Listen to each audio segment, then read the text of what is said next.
Hoy día vamos a empezar, estamos retomando nuevamente Proverbios y habíamos avanzado hace unos meses atrás hasta el Proverbios número 9, en donde hablaba acerca de la mujer, un contraste entre la mujer sabia y la mujer que no, que era necia, ¿no? Y en este caso vamos a arrancar este Proverbios que titula como un contraste entre el justo y el malvado.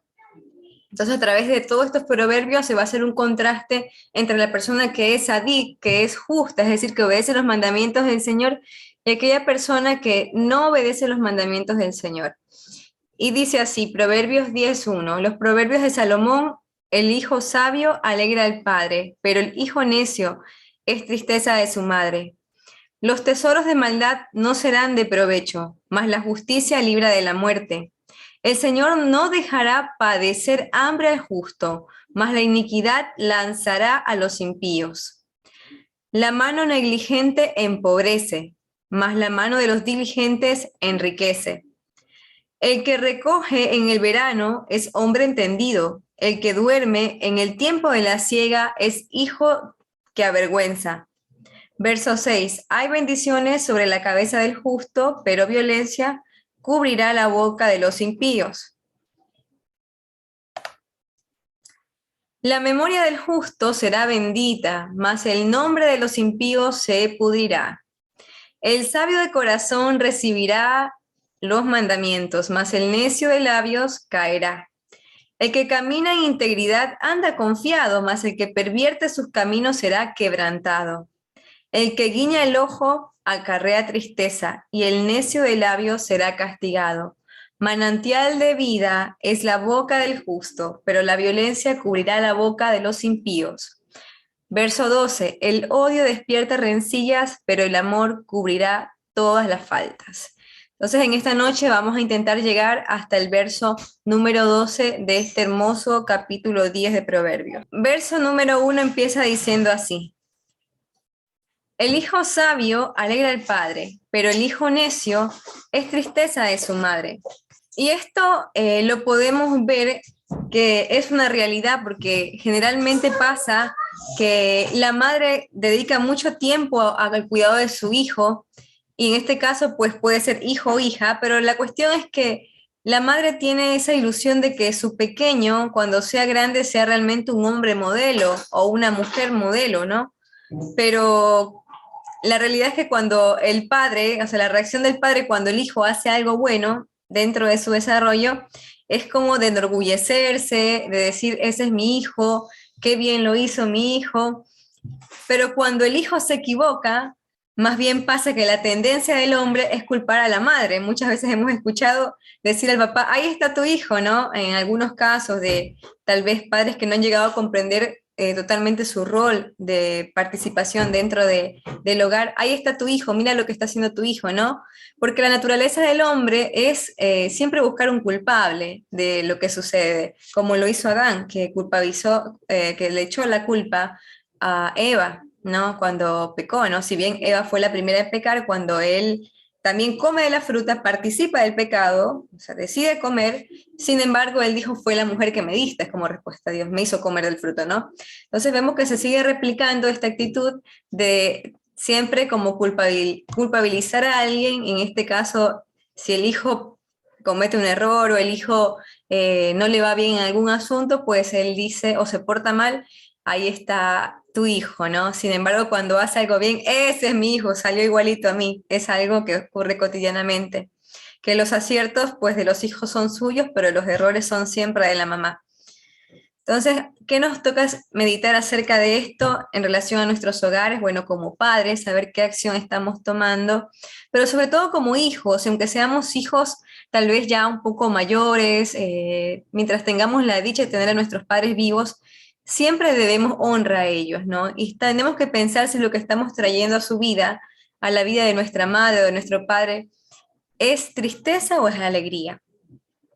Si a nuestro padre le estamos trayendo alegría, que pueda tener un motivo de decir, bueno, mi hijo lo está haciendo bien, está viviendo una vida de integridad, o estamos trayendo tristeza a nuestra madre con nuestra forma de comportarnos, con nuestra forma de hablarle. Entonces, nos queda un consejo a través de este primer versículo de meditar un momento y pensar, cuál es nuestra actitud frente a nuestros padres, si los estamos honrando y si con nuestras palabras y actos realmente estamos trayendo alegría a su corazón.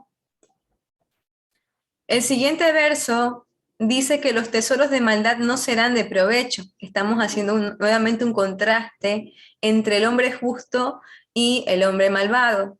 Dice que los tesoros de maldad, aquellos que se adquieren con maldad, no serán de provecho, mas la justicia, sabemos que es justicia, la justicia es su palabra, nos libra de la muerte. Y es que todos los beneficios que obtengamos haciendo maldad no van a ser de provecho. Por ejemplo, un negocio cuyo origen es la maldad o un negocio en lo que está la corrupción, eso no va a ser de provecho. Tarde o temprano eso va a traer una consecuencia, no va a ser de provecho eterno. Aparentemente, parecería que inicialmente puede tener algún provecho económico, pero lamentablemente al final pues está la muerte, porque así lo dice su palabra. Entonces, cuando pensamos en esto, pensamos en que no nos debemos dejar seducir por aquellos tesoros de maldad que parecerían buenos, como esta fotografía que está acá con todas estas monedas de oro. Pero cuando la base de obtener estas monedas de oro o esta riqueza o este tesoro está en la corrupción, pues por favor, como dice Proverbios 1, no consientas, hijo, no consientas, hijo, no consentamos ninguno de nosotros. Pero si escogemos la justicia, pues ella nos va a librar de esa muerte que trae la corrupción. Verso 3. El Señor no dejará padecer hambre al justo, mas la iniquidad lanzará a los impíos. El Señor no dejará padecer hambre al justo. Y cuando leemos este proverbio número 3 del capítulo 10, nos acordamos de las palabras de ¿quién? Del Mesías, cuando Yeshua dijo que no estuviéramos afanosos, ¿verdad? Lo dice en Mateo 6, cuando él habla acerca de por qué afanarnos si miramos a las flores del campo, que ni aun Salomón se vistió con tanto esplendor, con tantos colores, o cuando vemos los pajaritos del cielo, que ellos no trabajan ni hilan y sin embargo no les falta el alimento. Entonces el Señor dice, cuanto más no tendrá cuidado el Padre de vosotros, ¿verdad?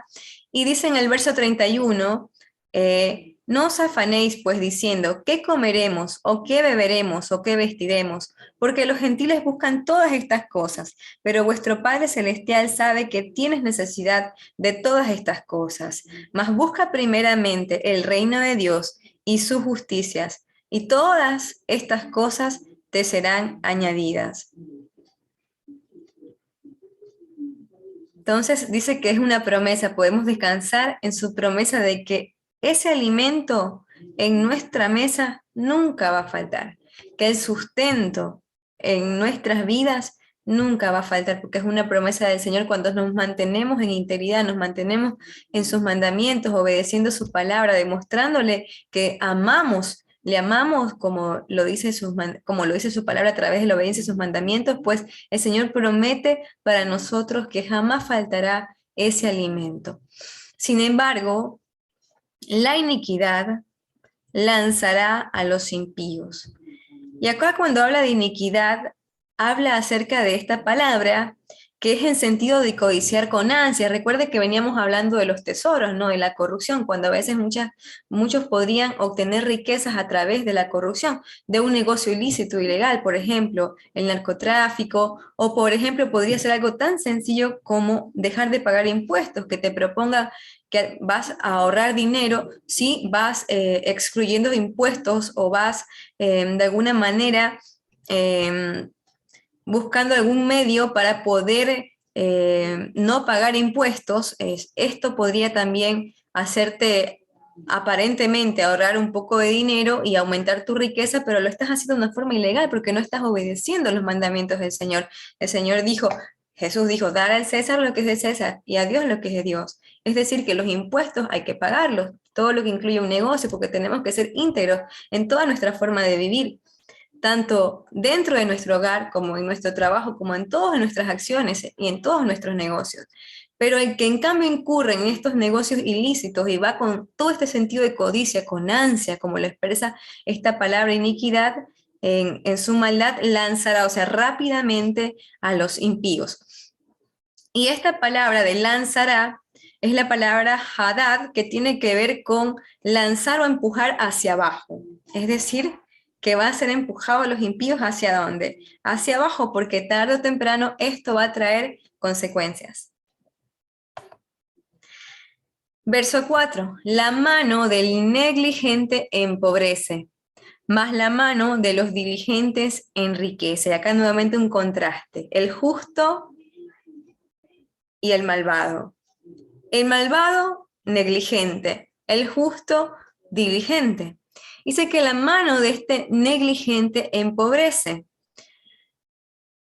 Entonces nos ponemos a pensar, y habíamos hablado que cuando nos dicen este tema de la prosperidad, sabemos que la prosperidad es una bendición, y es una bendición que viene nuevamente, y aunque parezca reiterativo una y otra vez, es una consecuencia de vivir bajo los designios del Señor, ¿verdad? Pero esto nos lleva a ser, como lo estudiamos en Proverbio 31, mujeres y también hombres diligentes para poder de esta manera obtener nuestros recursos. ¿Por qué? Porque recordemos que el Señor mismo dijo que no trabaje, que no coma, y trabajar hay que hacerlo, es necesario ganarse el pan de cada día, ¿verdad?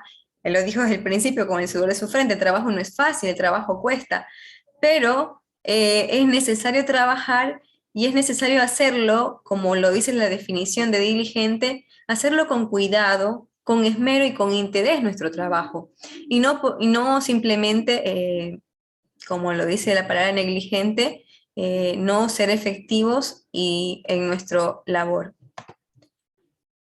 Y el verso 5 continúa diciendo, el que recoge en el verano, llevando el mismo concepto que venimos hablando acerca de la prosperidad, acerca de los recursos, del sustento, ¿no? El que recoge en el verano es hombre entendido. El que duerme en el tiempo de la siega es hijo que avergüenza.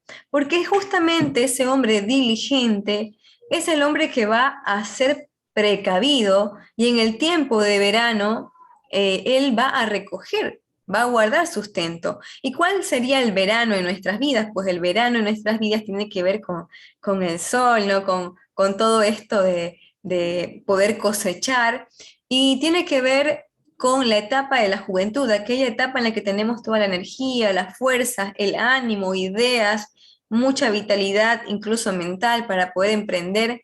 Y esta justamente es la etapa para recoger y almacenar, como el ejemplo que nos dio José. Recuerden el sueño que tuvo Faraón, en el cual Faraón sueña que había 7 vacas gordas y 7 manojos de trigo, y que luego venían 7 vacas flacas que se comían a las vacas gordas, y asimismo los manojos de trigo, a los otros manojos de trigo, los secos, y eso representaba 7 años de abundancia y luego 7 años de escasez.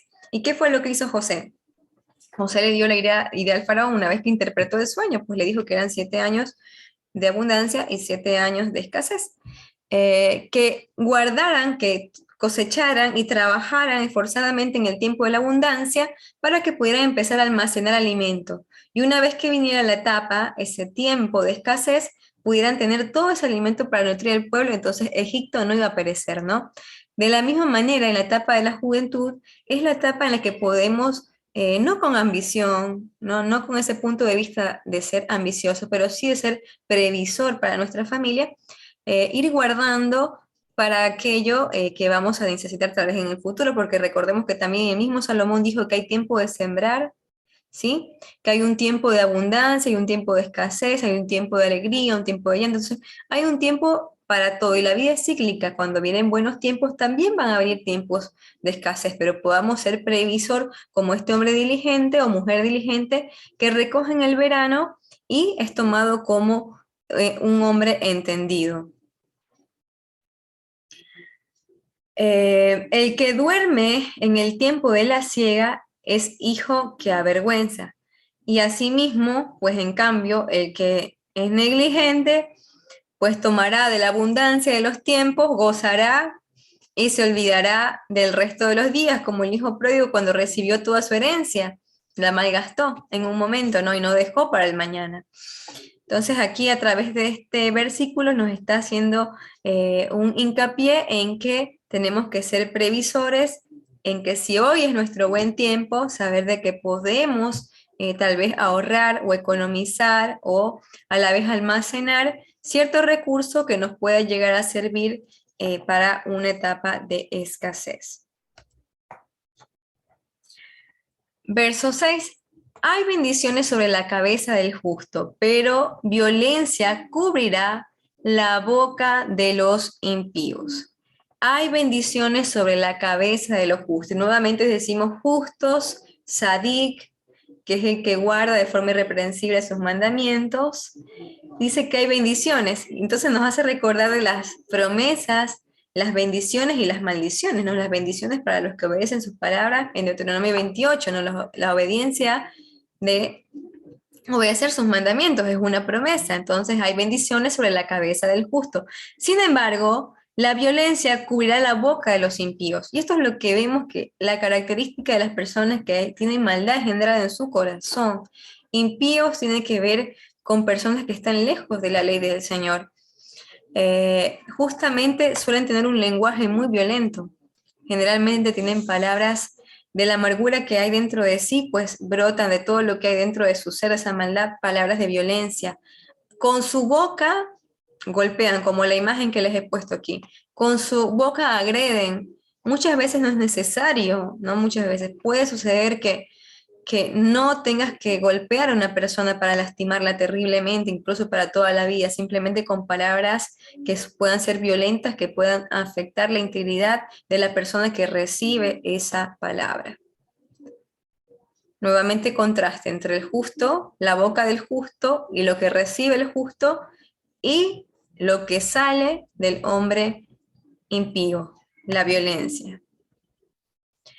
Y la memoria del justo será bendita. Y si hay alguien que fue justo y cuya memoria hasta el día de hoy recordamos, es Yeshua, quien nos dio aquel ejemplo de cómo vivir la Torah, de cómo poder observar sus mandamientos de la manera correcta. Y podemos ver que han pasado muchos años, pero el nombre de Yeshua aún resuena tan fuerte y más fuerte que al principio, más fuerte que al principio, porque la memoria del justo será bendita, mas el nombre de los impíos se pudrirá, dejará de ser, quedará al olvido. Verso 8. El sabio de corazón recibirá los mandamientos, mas el necio de labios caerá.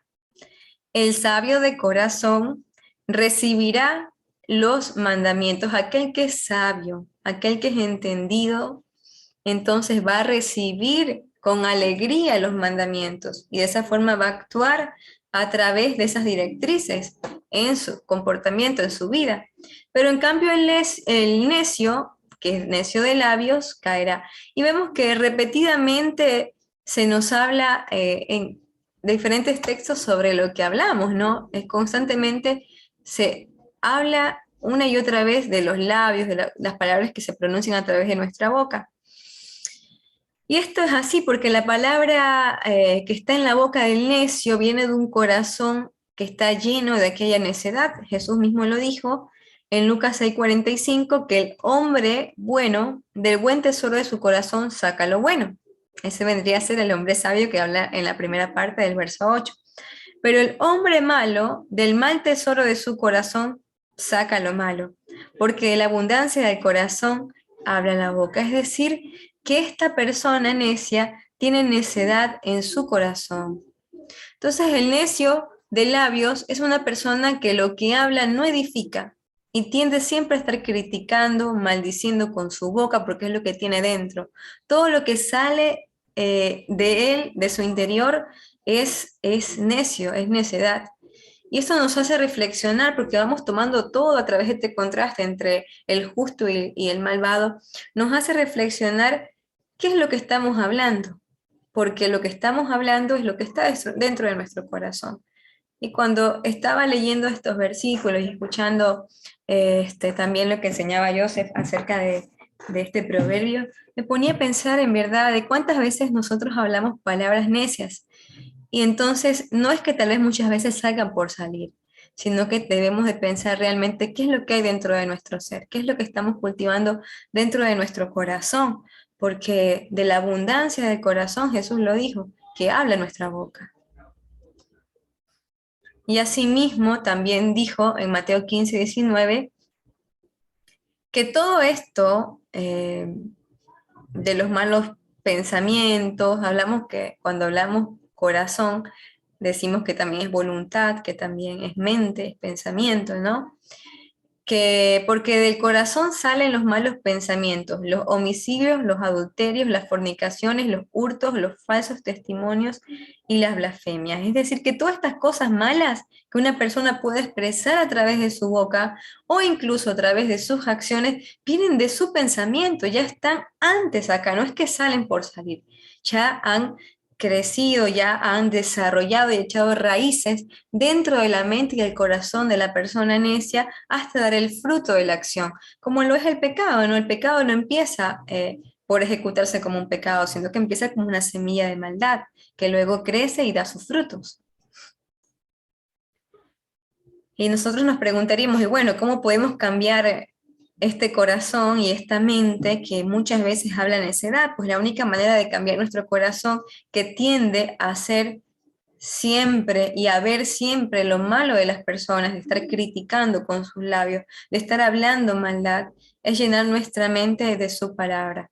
Nuestra carne de por sí siempre va a estar inclinada hacia el mal, es como una continua lucha, pero recordemos que nuestro Mesías somos más que vencedores cuando tomamos su palabra para dirigir nuestros pasos. Recordemos que el Mesías nos dio un camino a seguir, que cuando hablamos de que Él dijo que Él es el camino, y en Salmo 119 habla acerca del camino, vemos que es esa palabra dere que tiene que ver con un camino como pisado, que quiere decir que Jesús nos dejó sus huellas para caminar a través de ellas.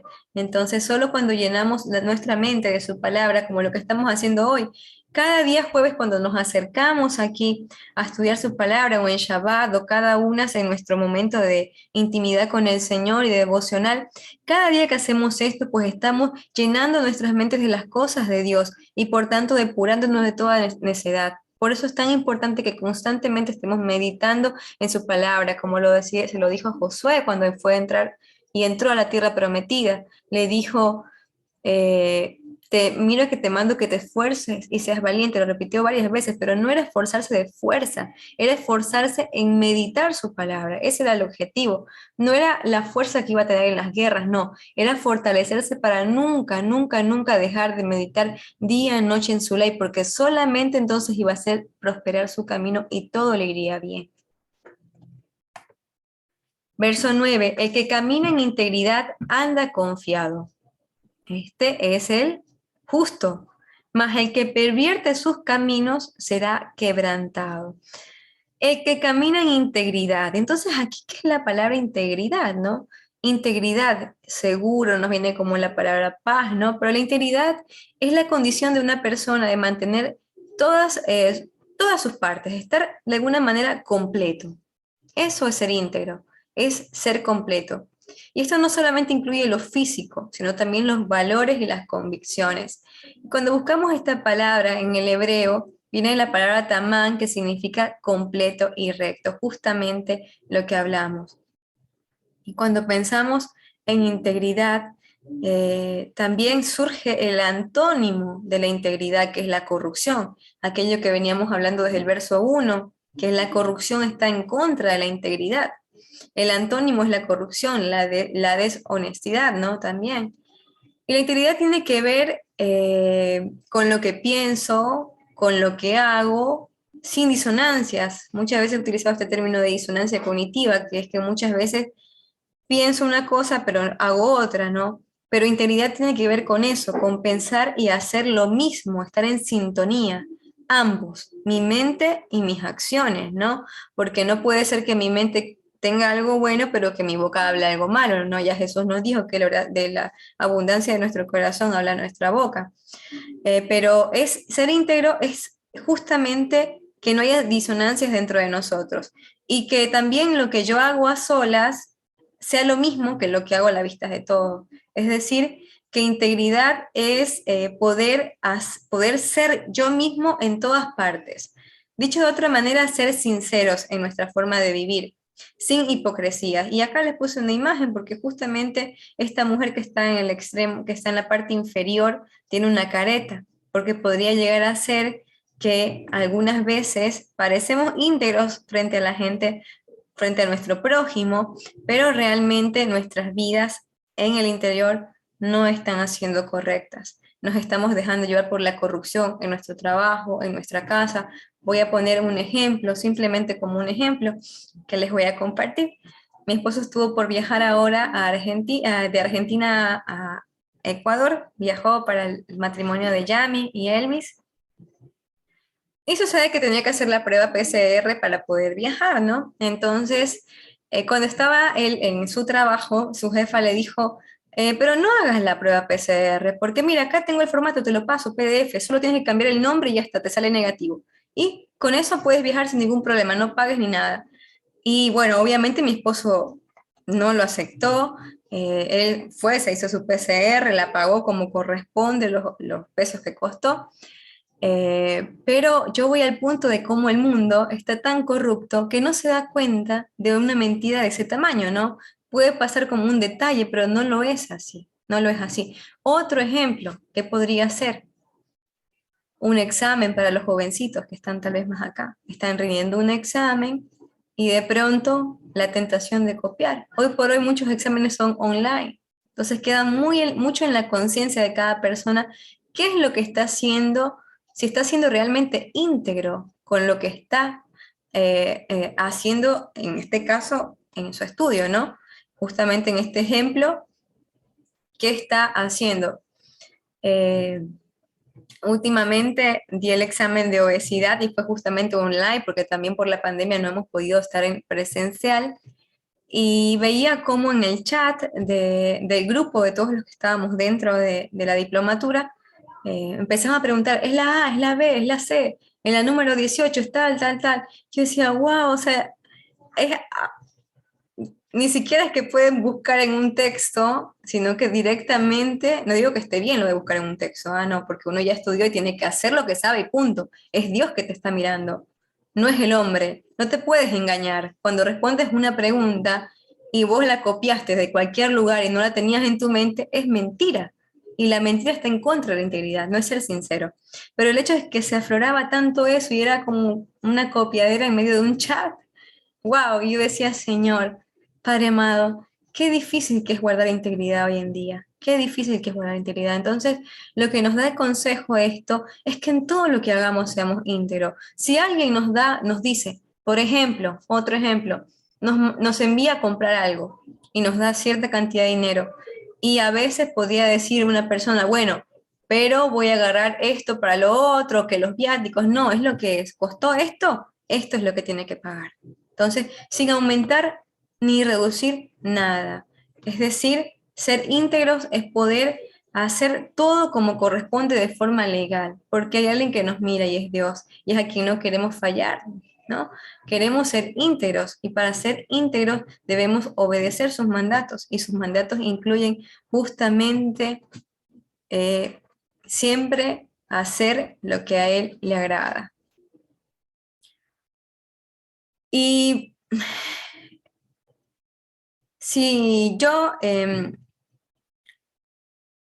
pudiera pensar en esta palabra integridad y un salmo que tenga que ver con la integridad, aparece el Salmo 15. Porque el Salmo 15 nos va a detallar todas las características de aquella persona que vive en integridad y que podrá entrar confiado a la presencia de Dios, al tabernáculo, a la presencia del Padre. Y justamente en esta semana se estuvo compartiendo a través de las plaquitas de Generación Desafiante el Salmo 15. Y la pregunta inicial del Salmo 15 dice, Señor, ¿quién podrá morar en tu santuario? ¿Quién podrá entrar en tu presencia, en tu monte santo? Y la primera respuesta del verso 1 es, los que llevan una vida intachable, íntegra y hacen lo correcto. ¿Quién puede morar en tu santuario? ¿Quién puede entrar a tu presencia en tu monte santo? Los que dicen la verdad con corazón sincero. con corazón sincero. Y esta palabra acá, sinceridad, es también, recuerdan cuando hablamos anteriormente de integridad, es muy parecida, sinceridad e integridad. Tiene que ver con ser sin defecto, íntegro, completo. Y esta palabra sinceridad nace de una raíz, porque esta ya sinceridad es en el español, ¿no? Viene traducida de un latín, que tiene que ver con vasijas que se construían para contener agua. Y estas vasijas tenían que estar hechas, eran de arcilla y tenían que estar hechas de una sola pieza. Y cuando se hacían estas vasijas se les ponía prueba de agua para que no hubiera fuga. Entonces se sabía que había sido una sola pieza, que era una verdadera vasija de arcilla que no había sufrido ningún tipo de accidente y estaba íntegra, ¿no? Pero debido a que puede suceder que una vasija se rompiera por varias razones, se usaba a veces cera para ocultar las grietas, ¿sí? Y esta cera ocultaba las grietas, pero ¿saben qué? Cuando la vasija entraba en contacto con el agua, esta empezaría a tener fugas. Entonces no sería realmente íntegra. Por eso viene la palabra sincera, porque muchas veces pedían, deme una vasija sin cera, para que no tuviera cera, o sea, que no fuera falsa, realmente fuera una vasija íntegra, porque la otra vasija era inutilizable. Que nuestras vidas sean sinceras, verdaderas, íntegras, sin manchas.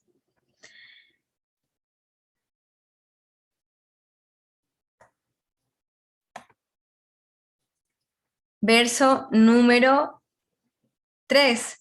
Señor, nuevamente, ¿quién podrá morar en tu santuario? ¿Quién puede entrar en tu monte santo?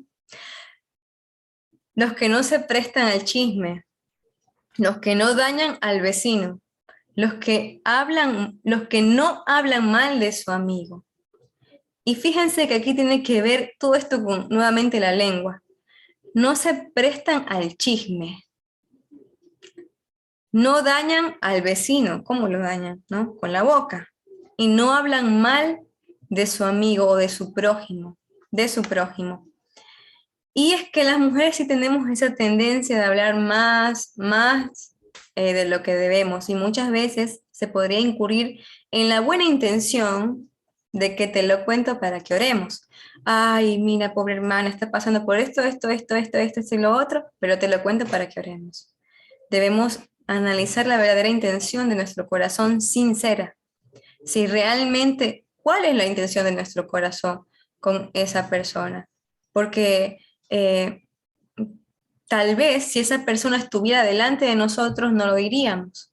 Tal vez puede ser, es el filtro, de que si lo que yo voy a decir de esa persona lo diría si esa persona está presente. Y algo que se llama el principio de la lealtad a la ausencia.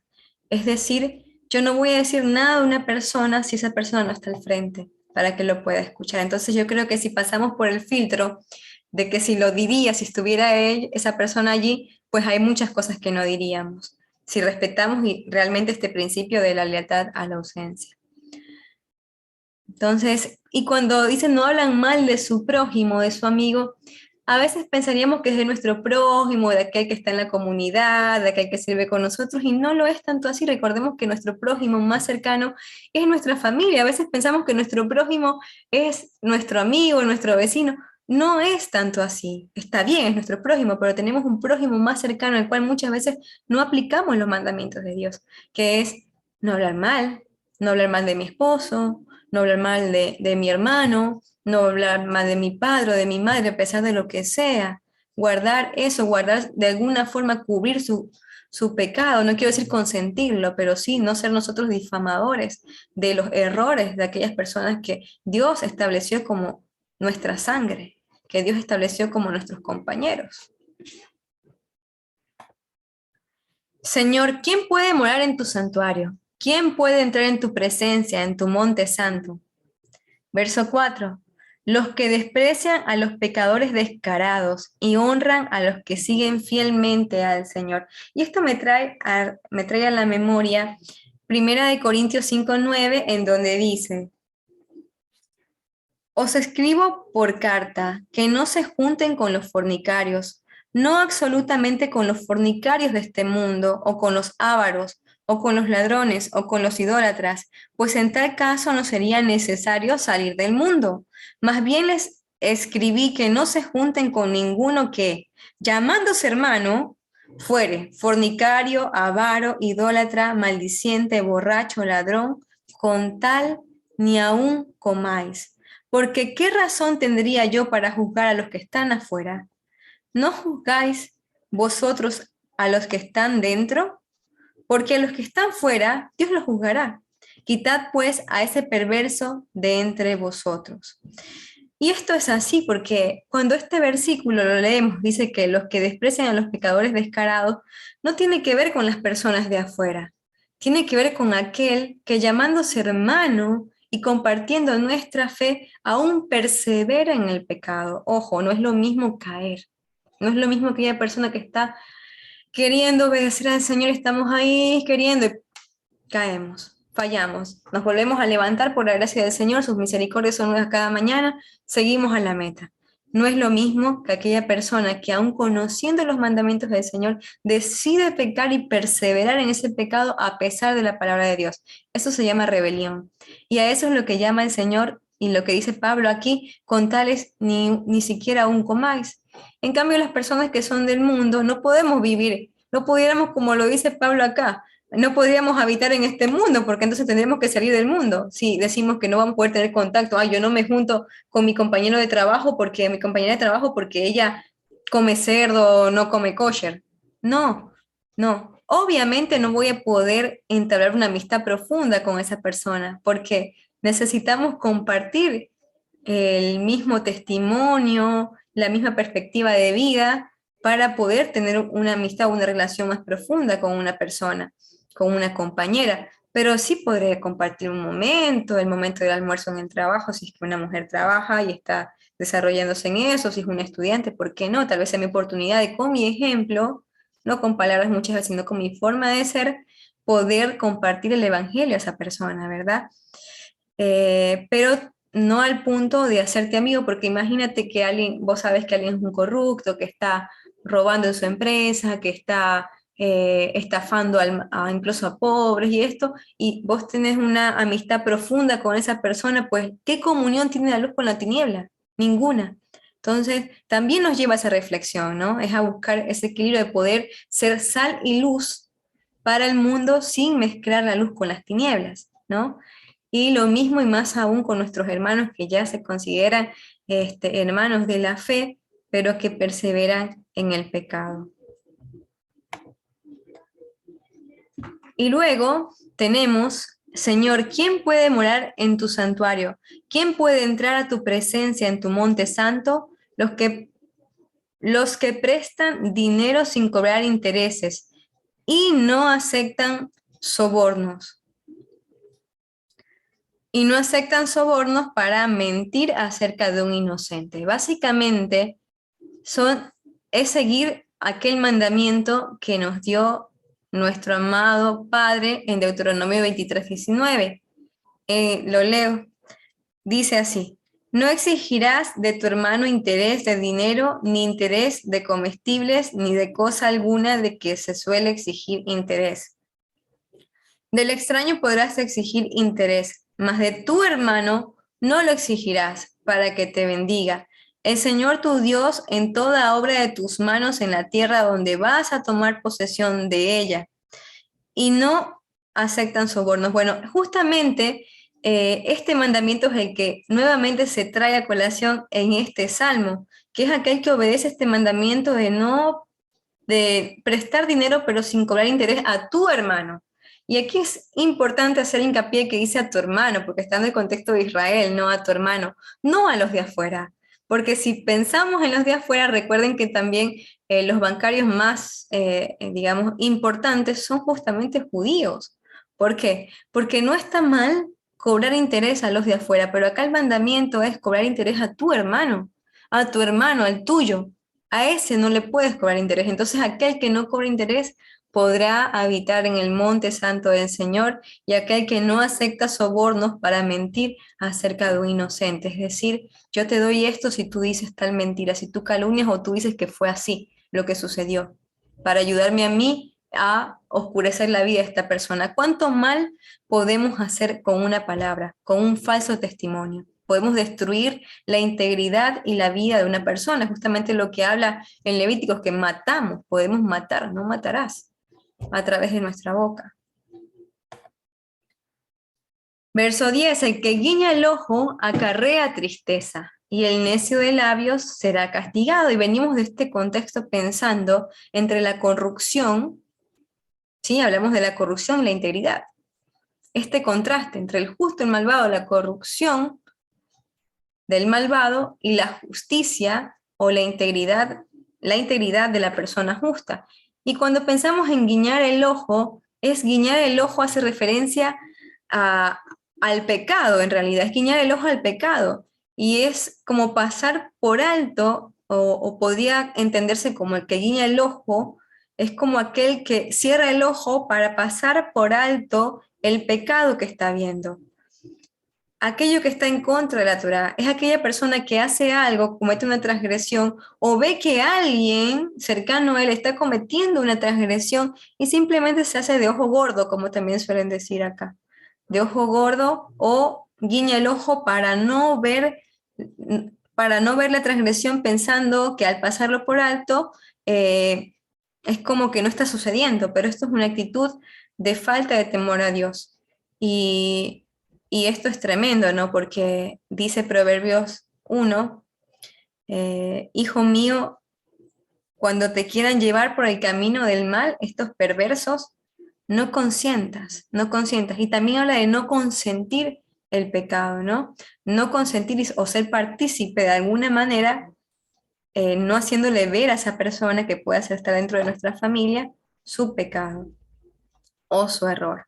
Y nos puede pasar como padres, que a veces vemos que nuestros hijos están haciendo cosas malas, pero decidimos no corregirlos, sino que simplemente dejarlo pasar por alto y después vienen las consecuencias, porque al fin y al cabo eso va a acarrear tristeza, porque va a llevar hacia la muerte. El necio de labios será castigado. Y el necio, la raíz de esta palabra es perversión, el perverso.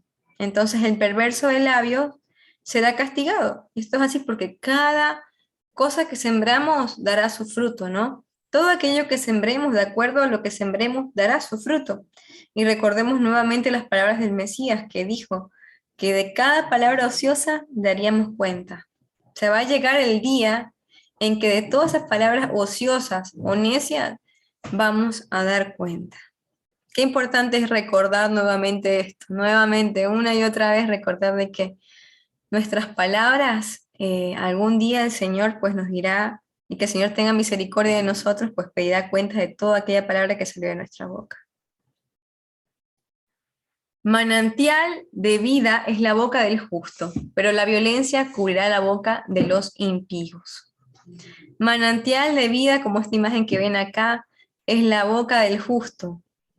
Y la boca justamente es lo que estoy hablando, viene el contraste, vieron que el necio habla violencia, que el necio habla corrupción, todo lo que sale del necio, que lo acabamos de ver ahora.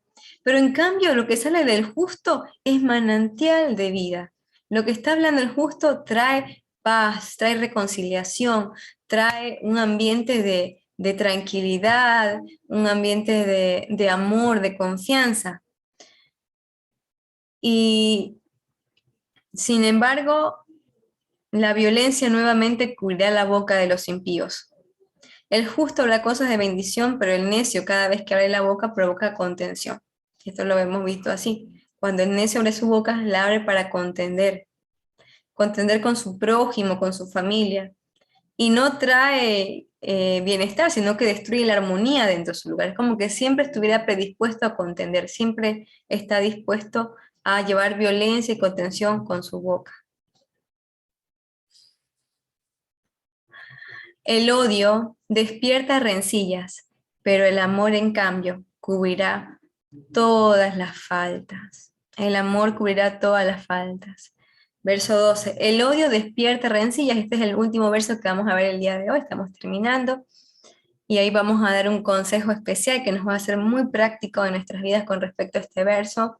El odio despierta rencillas.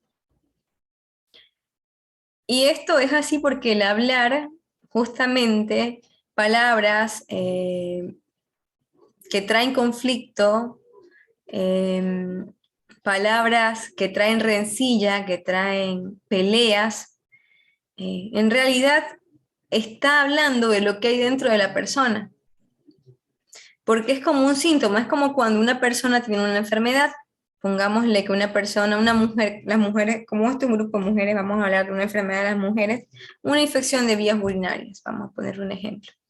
Entonces, la infección de vías urinarias tiene sus síntomas. Hay malestar al hacer pis, hay dolor en el vientre, puede haber dolor de cabeza, sensaciones de náuseas, etcétera. ¿Sí? Pero yo puedo tomar ciertos medicamentos para aliviar esos síntomas, ¿sí? Como analgésicos, pero no soluciona el problema. El problema está en aquella bacteria que entró a la vejiga a través de la uretra y creó una infección dentro de la vejiga. Hasta que yo no dé ese antibiótico que pueda destruir esa bacteria, la persona no quedará sana. Entonces, lo mismo sucede con la persona cuando tiene odio dentro de su corazón. Si no sana ese odio, si no saca ese odio dentro de su corazón, cada vez que va a hablar rencilla. Entonces, cuando una persona habla mal de otra persona o al hablarle le habla de mala manera, eso es un síntoma de que dentro de esa persona hay algo en contra o se ha formado un rencor o un odio que lo lleva a actuar de esa manera. Y siempre recordemos nuestro prójimo más cercano, no nos vayamos muy lejos porque empezamos a pensar en la hermanita tal, tal, tal, y nos fuimos hasta de otro país, pero nos olvidamos de nuestro prójimo más cercano. Acordémonos en los que están adentro. Obviamente pensemos en los de afuera, pero acordémonos en los que están adentro. Y estamos violando este mandamiento que dejó el Mesías, como el gran mandamiento, segundo gran mandamiento. Amarás a tu prójimo como a ti mismo. Y el mismo Abba nos dejó en Levíticos 19:17. Lo voy a leer. No aborrecerás a tu prójimo en tu corazón. En tu pensamiento no aborrecerás a tu hermano. Razonarás, hablarás con él, discutirás con él en buen término. Razonarás con tu prójimo para que no participes de su pecado. No te vengarás ni guardarás rencor a los hijos de tu pueblo, sino que amarás a tu prójimo como a ti mismo. Lo afirma, dice yo el Señor. Razonarás con tu prójimo. Tiene que ver con, aunque tú creas tener la razón en esa situación, ese problema que llevas dentro de ti, que crees que es la raíz de la amargura contra esa persona, aunque creas tener razón, siempre estés dispuesto a escuchar la otra parte, a escuchar a la otra persona, porque tal vez y algunas veces nos solemos equivocar, ¿no? Entonces, wow, qué tremendo es esto, ¿no? Qué tremendo es poder encontrar de que cuando hay algo en nuestro corazón, en nuestras palabras, están profiriendo tales palabras no tan buenas de una persona, tal vez analicemos realmente dentro de nuestro corazón qué es lo que hay o qué fue lo que sucedió que provocó ese síntoma rencilloso, ese síntoma que expresa ese odio dentro de nosotros, ¿no? ¿Qué es lo que está pasando? Entonces, importante que si existe esto, no dejemos pasar mucho tiempo porque el rencor, cuando se va sentando dentro del corazón y no se soluciona, puede llevar a la rebelión, puede llevar a la rebelión. Y entonces estás allí hablando cada vez que hablas de esa persona, que puede ser tal vez tu hermano de sangre muchas veces, o puede ser muchas veces tu esposo, incluso podría llegar a ser, porque hay algo que has guardado dentro de ti, no lo has podido charlar como corresponde, sin agredir, teniendo mucho cuidado de tus palabras, y lo guardaste allí y no lo hablaste, pues eso con el tiempo va a hacer que todas las palabras que salgan de tu boca sean palabras envenenadas hacia esa persona. Y entonces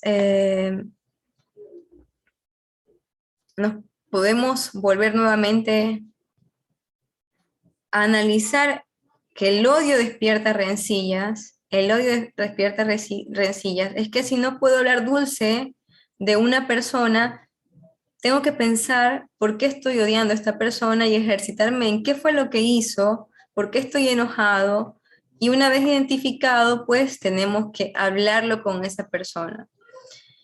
Y acá tengo el versículo de Mateo 5:23, que dice: por tanto, si traes tu ofrenda al altar y allí te acuerdas de que tu hermano tiene algo contra ti, deja allí tu ofrenda delante del altar y anda, reconcíliate primero con tu hermano y entonces ven y presenta tu ofrenda.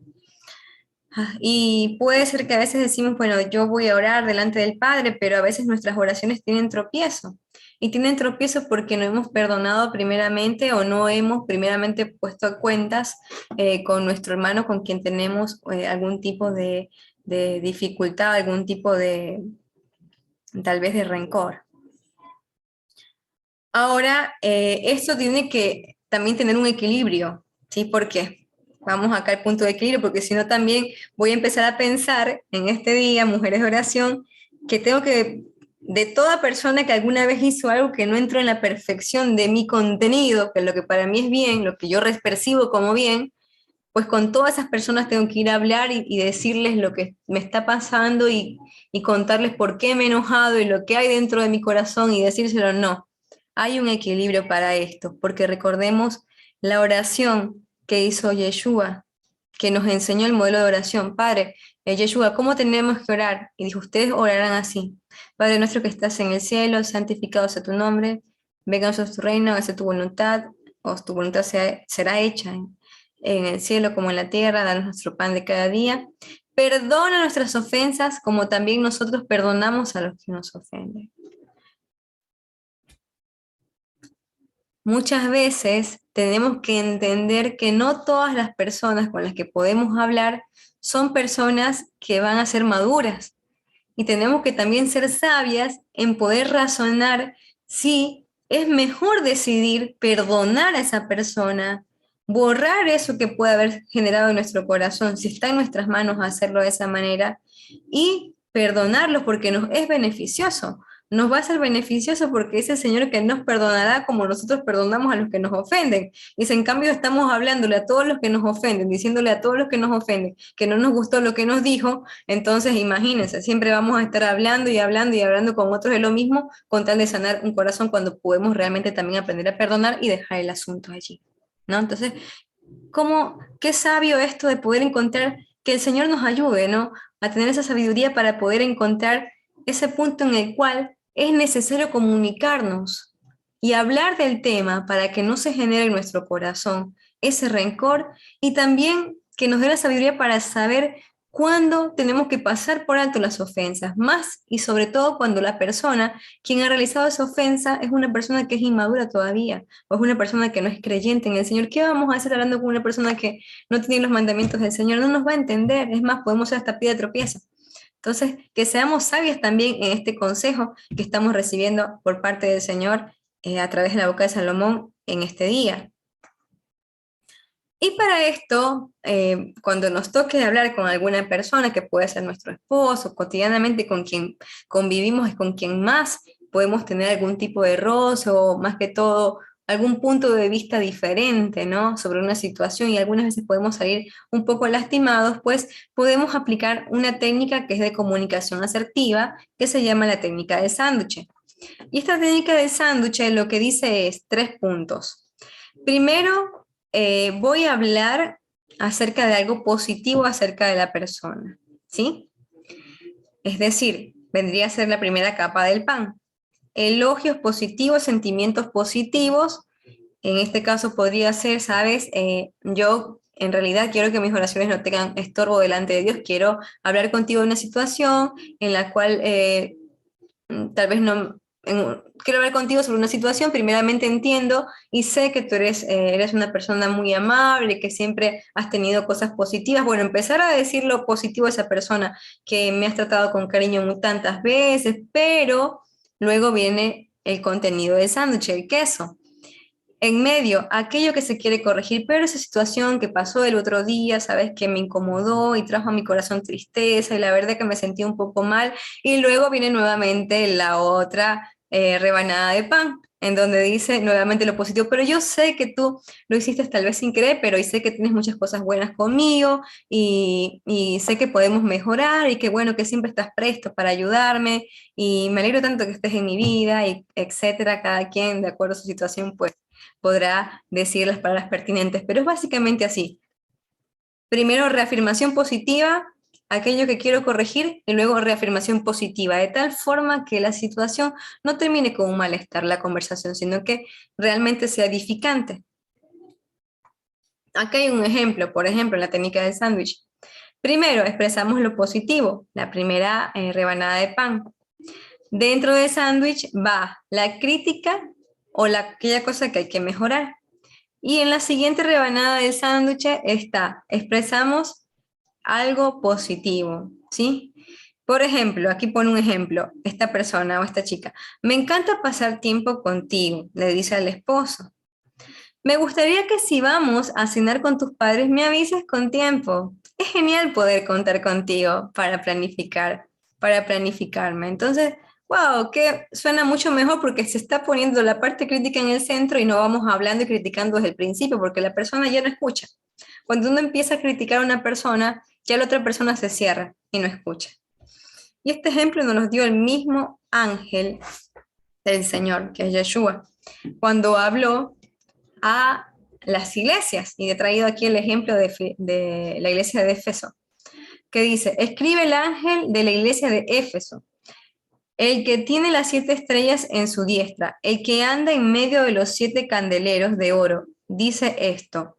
Yo conozco, vamos a la parte positiva, yo conozco tus obras y tu arduo trabajo y paciencia y que no puedes soportar a los malos y has probado a los que se dicen ser apóstoles y no lo son y los has llamado mentirosos y has sufrido y has tenido paciencia y has trabajado arduamente por amor de mi nombre y no has desmayado. Aquí viene la parte que no le agradó al Señor. Pero tengo contra ti que has dejado tu primer amor. Recuerda, por tanto, de dónde has caído y arrepiéntete, y haz las primeras obras, pues si no, vendré pronto a ti y quitaré tu candelero de su lugar, si no te hubieses arrepentido. Y luego viene la otra rebanada de sándwich, la parte positiva. Pero tienes esto, que aborreces las obras de los nicolaitas, las cuales yo también aborrezco. El que tiene oído, oiga lo que el Espíritu dice a la iglesia. Al que venciere le daré la corona del árbol de la vida, el cual está en medio del paraíso de Dios. Imagínense que esta técnica no se la inventaron los psicólogos del siglo XXI, no. Esto ya lo había impuesto el Señor y miren qué bonito como una forma de corregir. Si Él nos corrige así, cuánto más nosotros que no somos merecedores absolutamente de nada. Pero el amor, a pesar de que el odio despierta rencillas, el amor cubrirá todas las faltas. El amor hace que pase por alto las ofensas. Nos conviene no ser demasiado perfeccionistas con respecto a nuestra forma de ver las personas. No seamos exigentes con los demás. Si estamos criticando todo el tiempo y estamos mirando todas las personas con sus actos con lupa, recordemos también que el Señor dijo que el ser humano tiene ese problema de estar viendo la viga del hermano y no ver, o sea, está viendo la pajita del hermano y no ver la viga que está dentro de su ojo. Es decir, que podamos ser más críticos con nosotros mismos, pero sin embargo extendamos un manto de misericordia hacia las demás personas porque nos conviene. El mismo Señor nos dijo que, que si nosotros perdonamos, así Él nos va a perdonar. Y esto es algo muy duro porque en esta parte generalmente cuando yo también estoy orando y digo, Señor, Señor, ayúdame a perdonar porque realmente no me atrevo a decir, Señor, perdona mis ofensas como yo perdono a los que ofendo, porque así el Señor no me va a perdonar directamente. ¿No? Qué duro poder, o sea, ¿quién podría decir eso? Perdóname, perdóname, Señor, como yo perdono. ¿No? Entonces, wow, que esto nos ayude a entender que nos es beneficioso aprender a perdonar y pasar por alto muchas ofensas, ¿no? Y cuando algo ya pase su límite y sea con una persona que sea realmente sabia, una persona con quien podamos conversar, una persona que también guarde los mandamientos del Señor, poderlo hablar, pero siempre aplicando esta comunicación asertiva de decir las cosas primeramente con afirmación y también finalizarlo con afirmación. Bueno, hasta aquí hemos llegado el día de hoy con el verso número 12 y continuamos la siguiente semana con este hermoso capítulo de Proverbios 10.